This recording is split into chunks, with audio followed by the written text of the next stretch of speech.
Welcome to the Holistic Hairstylist. I'm Tom Smith and I'm here to help you get the best hair of your life, no matter where you live, who your hairstylist is, or what hair type you have. This episode is about communication and etiquette during your hair appointment. Now, I'm not saying that everyone has to act the same way, but what I am saying is there are a few different things that we can do to make your hair appointment as comfortable as possible. I know sometimes things happen, but it's really important to be on time for your hair appointment. That builds mutual respect, and just as much as your hairstylist should be on time for you, we always love it if you're on time for us as well. That means that you're going to get the most out of your hair appointment because you've got the most amount of time allocated to you available to discuss and get the best hair possible. If you unfortunately happen to be late, it's going to mean that your hair appointment may need to be cut down and you may not get everything that you want or everything that you should have from that appointment. The same also goes for if you rush us. If you don't allocate the proper amount of time to your hair appointment and you have to leave earlier than expected, then that's going to really compromise the result that you have. So if it's important to you to get the best possible result, make sure that you're on time for your appointment and that you allocate a generous amount of time to make sure that your hairstylist has the resources they need to give you the best possible results. Now, here are a few questions that you can ask your hairstylist if you feel maybe they aren't as excited by your hair as they once were. When you've been working with a hairstylist for a long time, the worst thing that can happen is things can become a little bit same again. And you might hear this sometimes, and I think when that happens is you've got into a really comfortable routine with your hairstylist. But this won't always get you the best possible hair, and so here are 3 questions that you can ask your hairstylist to shake things up a little bit. The first one is this: knowing what you know about me and my life, is there anything that you would do to change my hair? This is a really good question, and your hairstylist might need a few seconds to think about this, because what you're asking them to do is to be imaginative and think about other options that still fit within your needs. So knowing what you know about me and my life talks about how often I come to get my hair done, what my budget is, what my job is, what kind of person I am. And these are all things to consider when deciding on what good hair means for you. And so considering that, you're asking your hairstylist to recommend something different. Now this can open up a conversation, and some hairstylists find this easier than others, but be patient and be open to having a chat and you might be surprised what comes up. The second question is, if there's one thing that I, as a client, could be doing better to look after my hair at home, what is it? Now, you've got to be prepared to hear something you might not like here, but you're inviting your hairstylist to critique your home hair care routine. Maybe you use too much heat. Maybe you never invest in the best possible salon quality products, and that's compromising your hair. You have to trust the expert. You have to trust your hairstylist to know what's best for your hair. And so if there's something that you're doing at home that's undercutting all of the hard work that goes into doing your hair in the salon, this is going to let you know what that is. And it's up to you whether you want to change your habit or not. The last question is, are there any other services that I'm not aware of that would suit me and my hair? This is really interesting because a lot of people always assume that you go to the hairdresser for a cut or a colour. But now there are so many more things that are available within hair salons. Something that I do a lot is partial keratin treatments. So you might have heard of a Brazilian blow dry, and they got a bit of a bad reputation.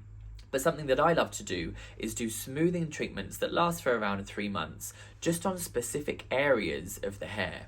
Lots of my clients might have a frizzy hairline, or they have little curls that they always blow dry out, or maybe their crown goes fuzzy, and by doing those treatments just where they need them is a really good way of getting their hair to look better with less effort from the client at home.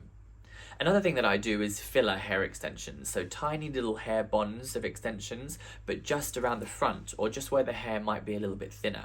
I've even got a client who one side of her hair is thicker than the other, so we put some hair extensions in the thinner side to balance them out better. Now, unless you ask your hairstylist to think a bit creatively and to offer you things that you might not know, you will never know what else could be available for you that could give you even better hair. So ask your hairstylist if there are services that you don't know about or that you've never discussed that would suit you and your hair's needs.